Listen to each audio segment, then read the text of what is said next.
Hello, and welcome to Enlightened Empaths, your community for the spiritually awakened. We're very, very excited to share another bonus episode with you today. And we want to introduce you to our dear friend, Meg Gaunce.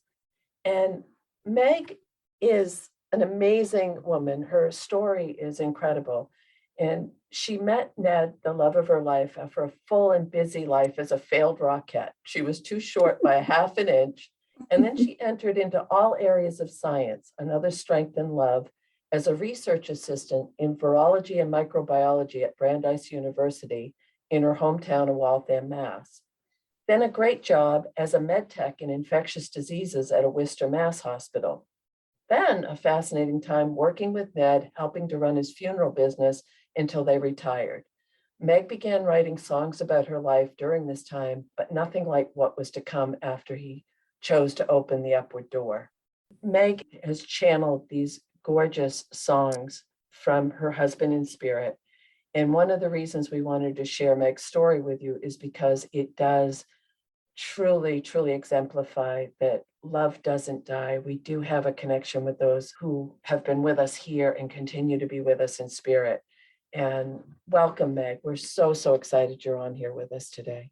Thank you for asking. Thank you. I'm being flooded by bubbles. I don't know if anybody has ever experienced the communication from spirit with bubbles, but for some reason, Ned loves to do that when he's excited about something. And sometimes I have to look to see if my feet are still on the ground.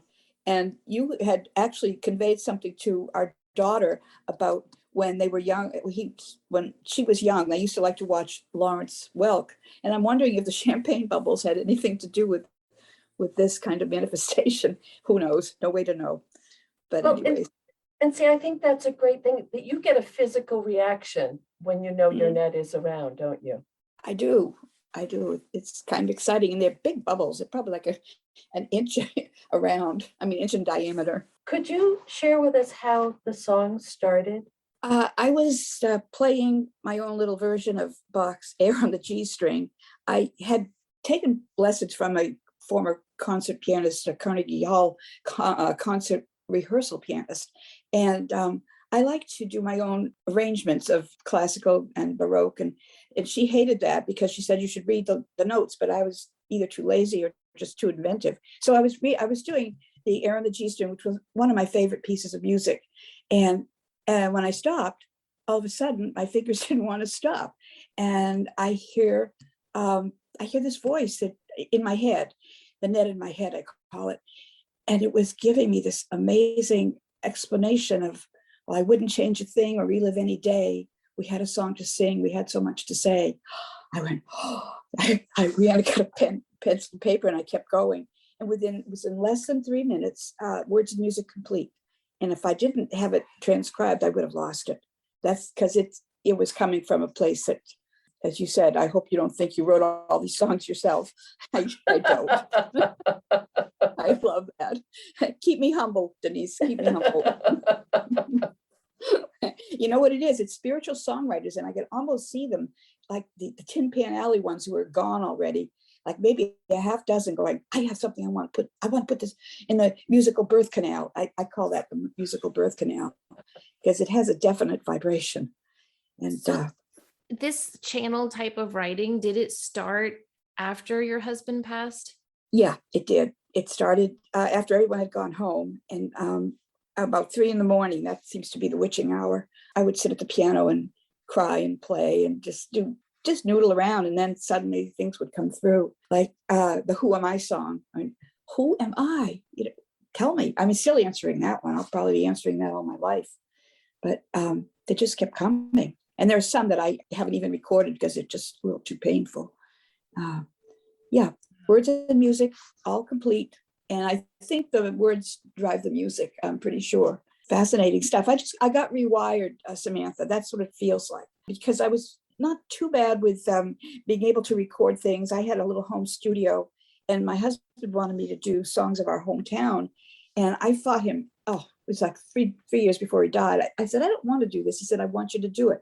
And so I have this wonderful record of songs of Owl's Head. And anyways, I did this all in my home studio. And once I he died, I seemed to not even know how to turn on the damn thing.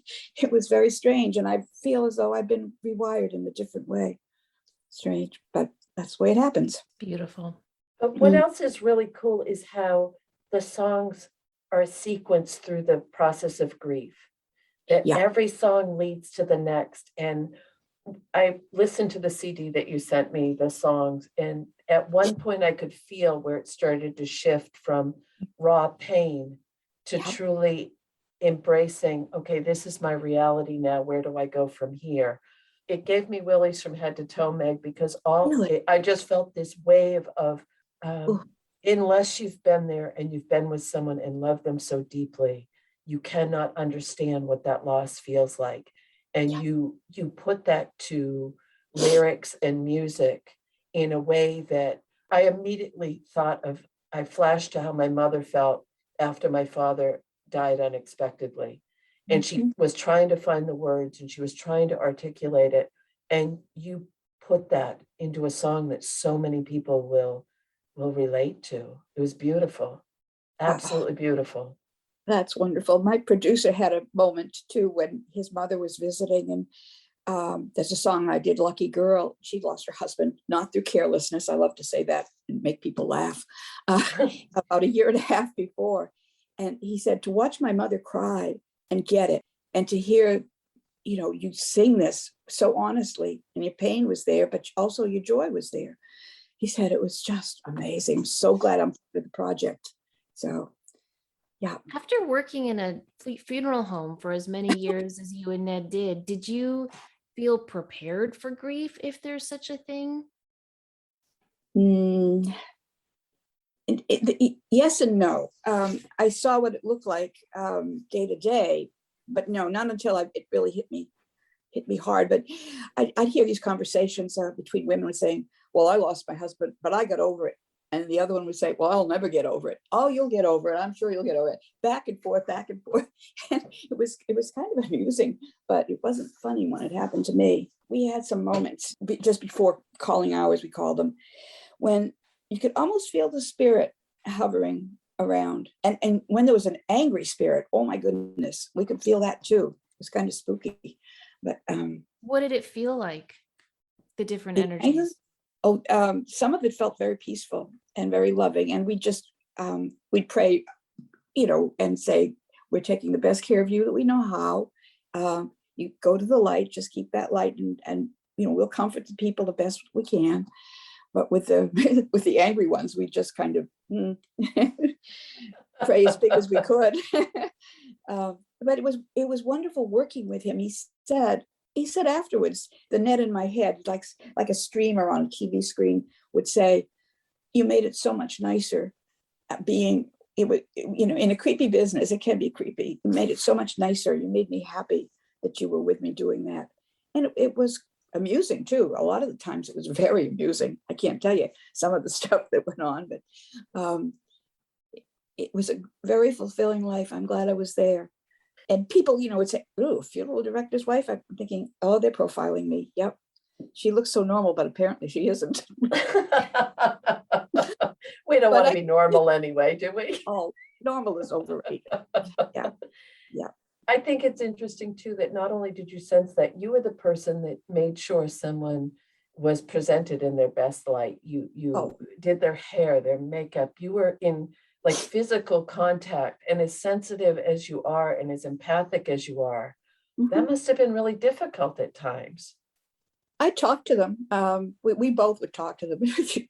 Sound a little crazy, but we would. I'd say, "Well, no, that's not quite the right eyebrow I want." And I start laughing. And, I just feel it was like a little calm awake in that we do ourselves.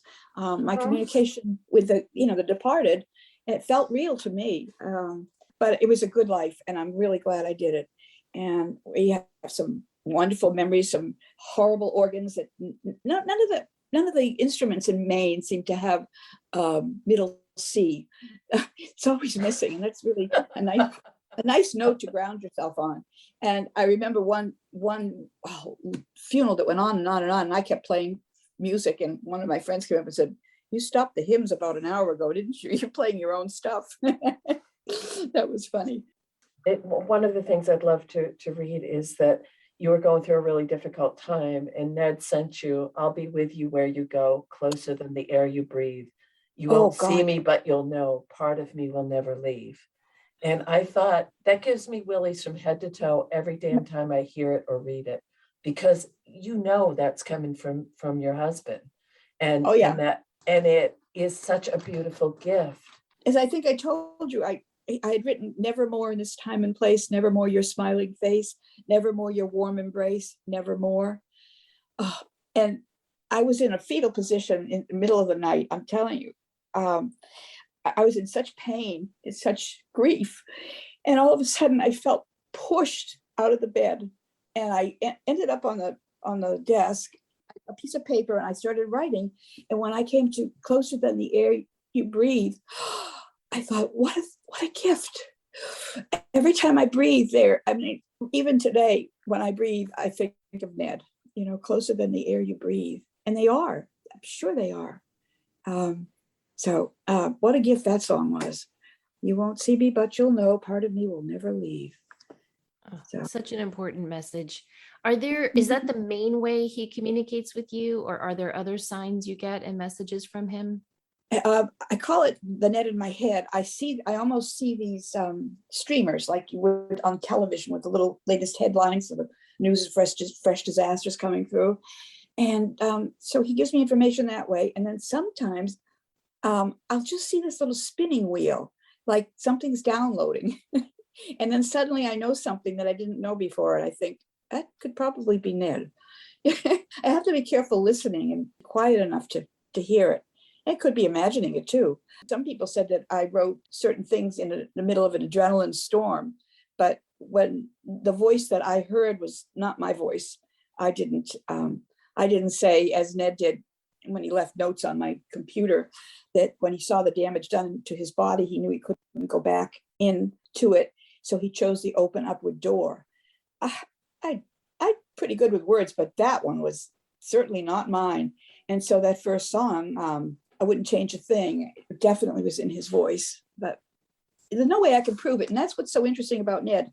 He was a very private person. So what he does is kind of, hate the word nuance, but it is, and where only I will understand it. And some of the things that come through in the song connect me right to the spirit. Ones that are subsequent, I pay close attention to that. I think, where did that line come from? Oh my God, it harkens back to something else. It's very subtle, but I choose to believe that I'm definitely hearing from him. I don't think with that kind of validation that you really need proof, because the proof is in how you feel. The proof is in what you know to be true. And the proof is in the outcome of this music and how it's helping so many others as well. And to me, it also validates one of the things Denise and I often talk about with mediumship is that spirit will use they'll use your toolbox, your skills, your breadth of knowledge to get information through. And so I think it's fascinating that Ned knows you have this connection to music, and that's what he's chosen to use to connect with you.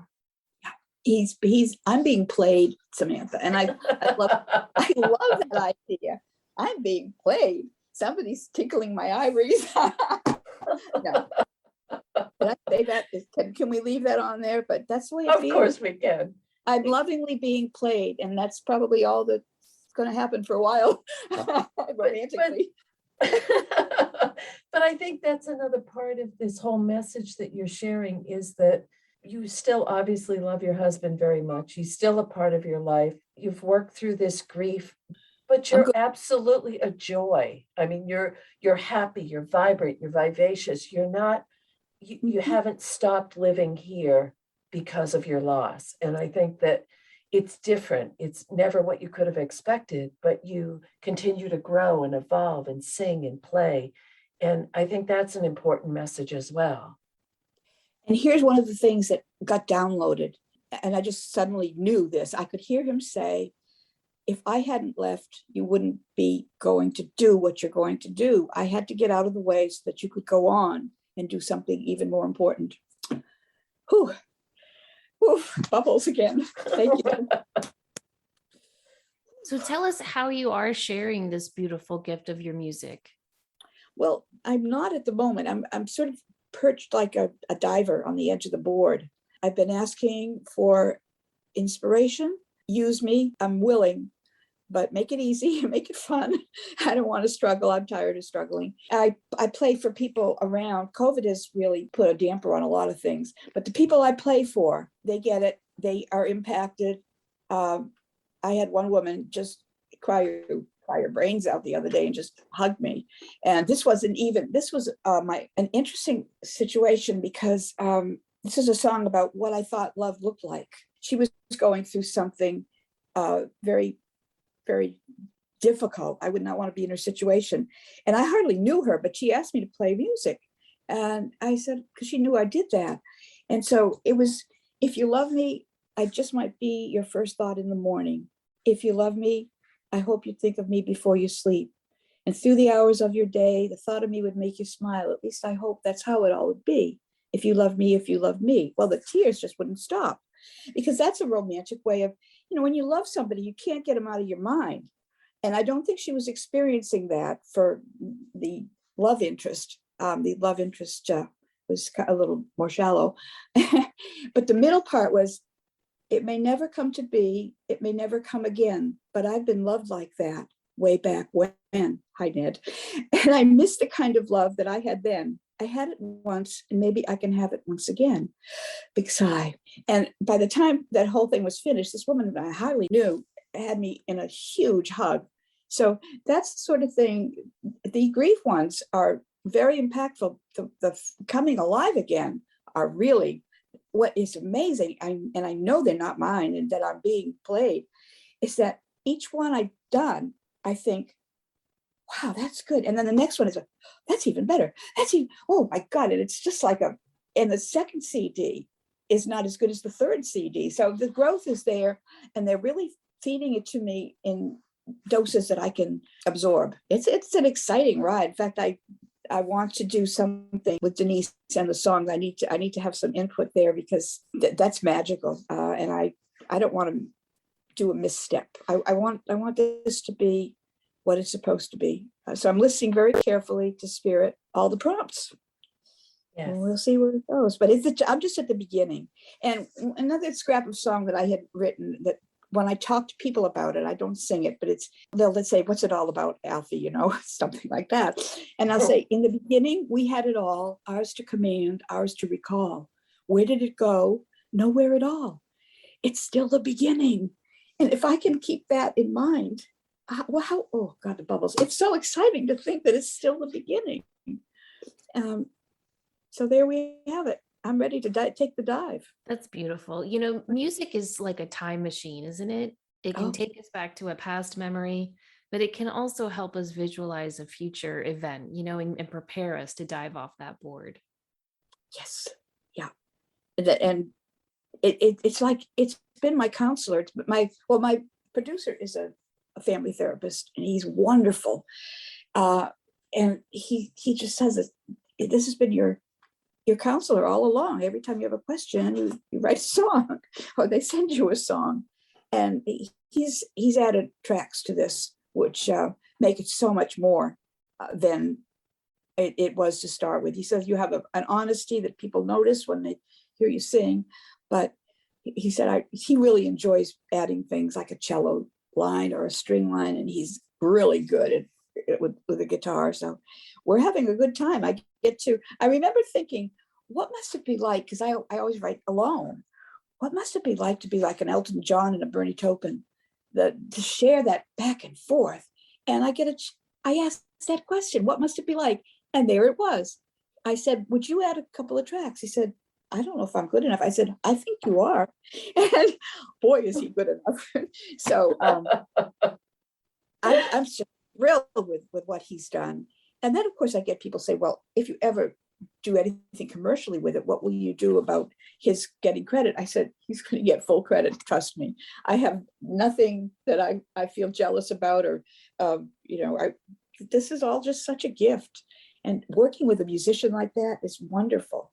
We actually had this was really interesting.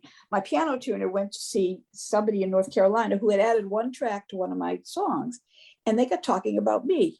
And very nice stuff they were saying. So then my piano tuner came back and he went to my producer's place and they got talking about me.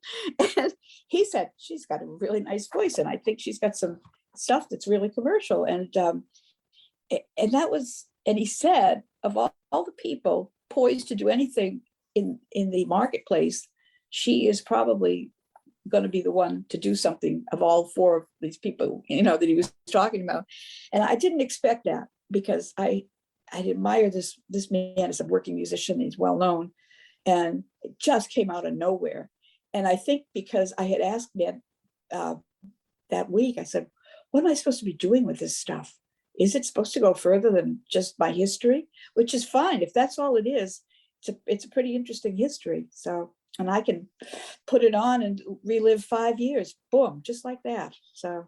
Well, it's that beautiful healing power of music, not only for yourself as an individual, but also for that collective. And my take on this, I think it would make a kick-ass Broadway musical. And I've told you that since the beginning, because the storyline that you can follow through these is just, it applies to anyone who has been in that experience. It's not unique to you. And that's what I love about you. You and Ned have worked collaboratively to bring this healing through these songs. If he hadn't left, I couldn't have done this. I wouldn't have done this. Isn't that amazing? Wow. He's still a gift. Oof. Yeah, Dad. Oh, I love bubbles. Have you been able to identify a pattern with Ned in your head? Does it always happen at night? Does it happen when you meditate? Do you dream about it? It's expanded. It had started with the songs at 3 a.m, god awful time. And now it's just everywhere. He's part of my life. After that 5th anniversary of his death, he decided he was going to just be everywhere. So I talk to him all the time now. And I didn't before because I was distracted with things that he was sending me to try to help me over my grief that kind of sidetracked me and actually made this Broadway play a possibility. So now the first thing I do in the morning is say, good morning, Ned. Then I say, good morning, God. God is all that is, wherever you are, part of all of us. And I think because I do that, and that recognition, is important because he fills the spaces. I think I see him out of the corner of my eye. He sat on the bed the other night and definite weight. I could feel the weight of Ned on my bed. So, or in my head, but whatever. It's expanding as all our lives are, and in wonderful ways. You think it's a tragedy, and on one level, it is a tragedy. On another level, it's an opportunity, and it's probably in the script. It feels as though we're writing it as we go along. And boy, I want to do a good job on that. You're doing an amazing job. Well, I'm being played. I have some good musicians behind me, but That's wonderful. Wow. Yeah, life is a big one. Because wouldn't it be nice to tack on to the end of this, Denise, a little sample? Oh, that would. It's everything's copyrighted, so feel free. Okay. Is there one song in particular you'd like to share with people? I'm thinking that I'll be with you where you go. Closer than that might be the best. That's short and to the point. Unless you can think of it. The other one is everybody asks me, "Are you doing well? What is there to say? What is there to tell? There's a brighter day waiting up ahead. End up getting there, but just not yet." That's another one. But the Closer Than the Air You Breathe is probably the shortest and maybe the most impactful. Yes, but they're all beautiful, and thank you. You can the resonance and tone in your voice really shares the heartfelt emotion that you're bringing forth with this. So thank you. Okay, and if you tack that onto the end, I think that would give people something to hold on to, because I use that every time I breathe. I think of Ned. Well, not every, but every other breath. Maybe every third. Well, anyways, once a month. No. Okay, well, do what you think is best, and I'd love you to share at least one of them. That would be nice.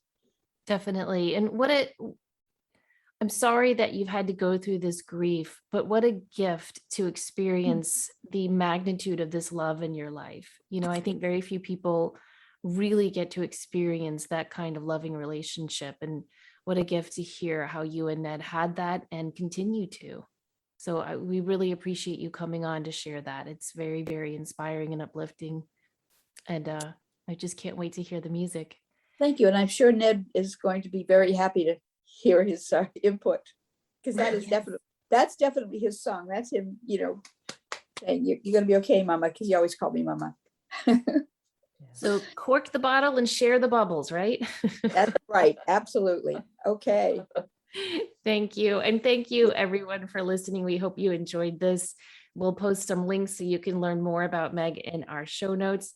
And please remember, as always, to show up, do great work, and share your light. Take care. Pray big. Pray big.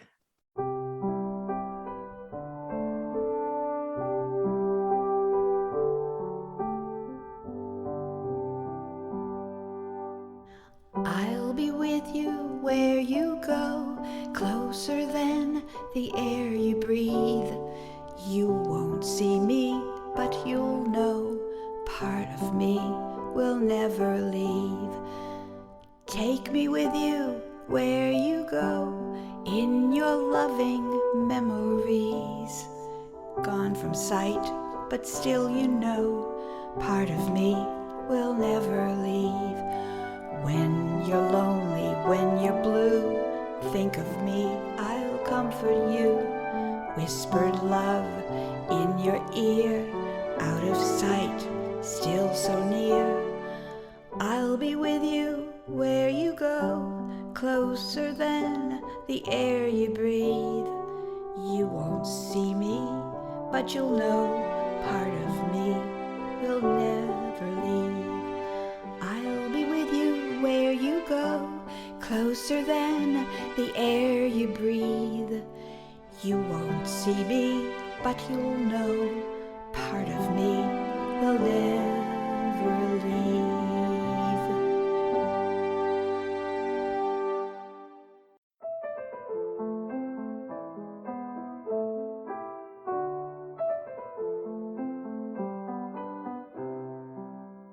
Everybody asks me, are you doing well?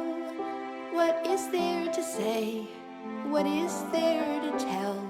There's a brighter day waiting up ahead, and I'm getting there, but just not yet.